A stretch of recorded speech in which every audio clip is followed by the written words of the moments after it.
20학번 애들아, 노트북이 사고 싶니? 그럼 이초케이로 와.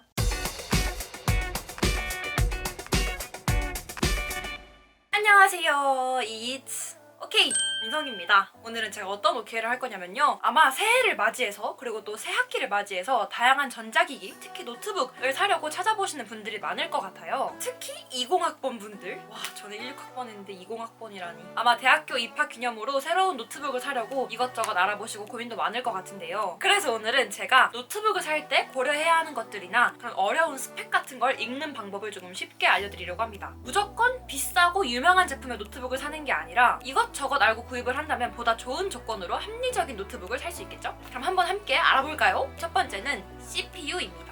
쉽게 얘기해서 컴퓨터에서 우리 몸의 뇌와 같은 역할을 하는 장치라고 생각하시면 됩니다. 그래서 컴퓨터의 속도를 좌우하는 가장 큰 요소 중에 하나예요. CPU에서 가장 유명한 회사는 인텔과 AMD라는 회사가 있는데요. AMD라는 회사도 물론 아주 좋은 회사이긴 하지만 우리나라에서 점유율은 인텔에 비해서는 점유율이 낮습니다. 그래서 오늘은 인텔의 CPU를 기준으로 설명을 드릴게요. 아마 노트북을 사실 때 i7, i5 같은 단어 많이 들어보셨을 것 같습니다. 일반적으로 이 숫자 뒤에 붙은 단어가 높을수록 최근에 나온 제품이고 성능과 가격 역시 더 높습니다. 그런데 이 뒤에 붙는 숫자와 알파벳이 또 있다는 거 알고 계셨나요? 모르셨죠? 제가 다 읽었습니다. 같은 i7이라 할지라도 그 뒤에 붙는 숫자와 알파벳에 따라서 그 성능이 또 달라집니다. 예를 들어서 i7 8565U 라는 CPU가 있다면 그냥 쉽게 얘기해서 뒤에 붙은 숫자가 높을수록 성능도 좋다고 생각하시면 돼요. 그리고 마지막에 붙은 U는 CPU의 U형인데요. 이것도 정말 길지만 간단하게 말씀을 드리자면 U가 붙은 모델은 저전력 모델이라고 생각하시면 됩니다. 주로 우리가 알고 있는 슬림형 노트북에 사용되는 제품이겠죠? 간단한 문서 작업을 주로 하시는 분들이라면 이 U가 붙은 제품을 구매하셔도 좋지만 만약에 나는 노트북으로 좀 고성능 게임도 열심히 하고 싶어 이러신 분들은 이 U가 붙은 CPU는 피하시는 게 좋겠죠?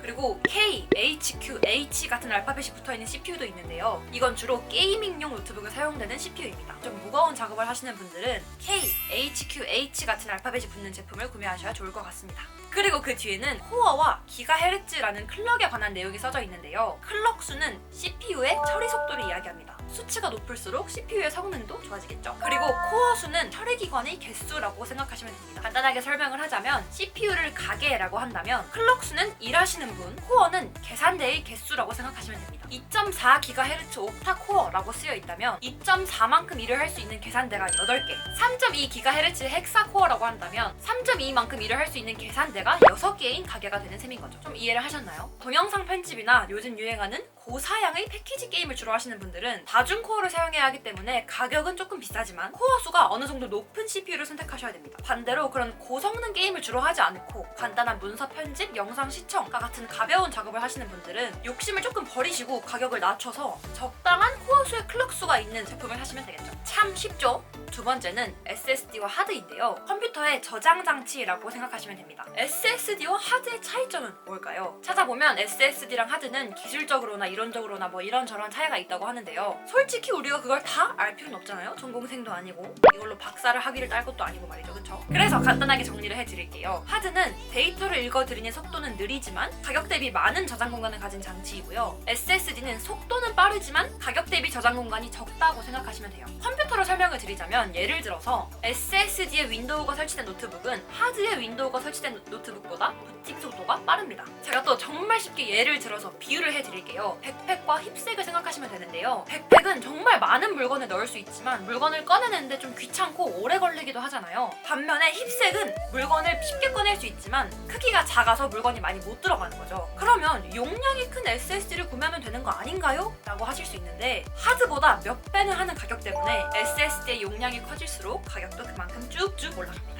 그렇다고 SSD를 우리가 쉽게 포기하기에는 성격이 급하잖아요. 이왕 사는 거 좀 좋은 거 사야 되지 않겠습니까? 그래서 제가 드리는 팁 같지 않은 작은 팁을 드리자면요. 일단 노트북은 SSD가 탑재된 노트북을 사는 겁니다. 대신 가장 낮은 용량이나 내가 가진 예산에 맞춰서 좀 낮은 가격대를 사는 거예요. 그런데 아마 용량이 부족할 수도 있어요. 그럴 때는 외장 하드를 사는 겁니다. 외장 하드 요즘 찾아보면 정말 온라인 최저가에 저렴하게 많이 나오거든요. 그러니까 외장 하드를 사서 백업할 자료들을 외장 하드로 옮기는 거죠. 저 같은 경우는 SSD에는 윈도우나 프리미어 같은 프로그램을 깔아둡니다. 그리고 거기서 편집을 하고 편집이 완료가 되면 외장 하드로 옮겨서 보관을 해요. 여러분도 아마 이렇게 한번 해보시면 용량에 관한 걱정은 조금 줄어들지 않을까 싶습니다. 세 번째는 램입니다. 램은 많으면 많을수록 좋다. 쉽게 생각해서 램은 내가 도로를 몇 개를 건설할 거냐 이거예요. 고속도로에 도로가 많을수록 좀 더 많고 다양한 차가 한 번에 쉽게 지나갈 수 있겠죠. 램도 마찬가지입니다. 램이 많으면 그만큼 다양한 작업을 한 번에 할 수 있다는 장점이 있습니다. 그렇기 때문에 내가 만약 여러 창을 동시에 켜놓고 작업하는 스타일이면 램도 거기에 맞게 많이 장착돼야 되겠죠. 노트북에 따라서 램을 추후에 추가를 하거나 앞서 말씀드린 CPU처럼 램을 2개 쓰는 방법이 있긴 하지만 대부분의 노트북은 완제품 형식으로 나오기 때문에 애초에 처음 구입할 때 램의 용량을 선택을 해야 합니다. 이거는 정말 단순하기 때문에 그냥 바로 말씀드릴게요. 결론은 램은 많으면 많을수록 좋다. 다다익선이다. 입니다. 네 번째는 그래픽 카드입니다. 사실 노트북 가격의 가장 큰 비중을 차지하는 것 중에 하나가 바로 이 그래픽 카드인데요. 간단한 가벼운 작업만 하시는 분들이라면 굳이 그래픽 카드가 내장되어 있는 노트북을 구매하실 필요는 없습니다. 그래픽 카드도 제조사가 정말 다양하지만 우리나라에서 보편적으로 가장 많이 사용되는 엔비디아라는 회사를 예를 들어서 설명을 드릴게요. 지포스 GTX 1050 같은 거 들어보신 적이 있나요? 앞쪽에 GTX라는 영어는 등급, 뒤쪽에 숫자는 만들어진 세대와 성능을 뜻하는데요. 역시 이것도 다른 제품이랑 비슷하다고 생각하시면 됩니다. 뒤에 붙는 숫자가 높을수록 성능도 같이 높아진다고 생각하시면 돼요. 그런데 그래픽카드는 제조사별로 이 등급의 알파벳이 다르기 때문에 사전에 그래픽카드 사이트에 들어가서 어떤 제품들이 있는지 그 순서를 한번 확인하시면 좋을 것 같습니다. 그렇지만 그래픽카드는 용도에 맞게끔 찾아보시는 걸 추천드려요. 그래도 제가 굳이 추천을 한번 드려보면요. 간단한 동영상 시청이나 문서 작업 같이 좀 가벼운 작업을 주로 하시는 분들이라면 내장 그래픽이 탑재된 노트북을 추천드리고요. 만약에 게이밍이나 그래픽 작업 같은 것도 어느 정도 가능했으면 좋겠다 하시는 분들은 조금 높은 등급의 그래픽 카드를 구매하시는 걸 추천드립니다. 그래서 보통 주로 하시는 게임이나 작업의 권장 사양을 보시고 그에 맞게 구매하시면 참 좋겠죠.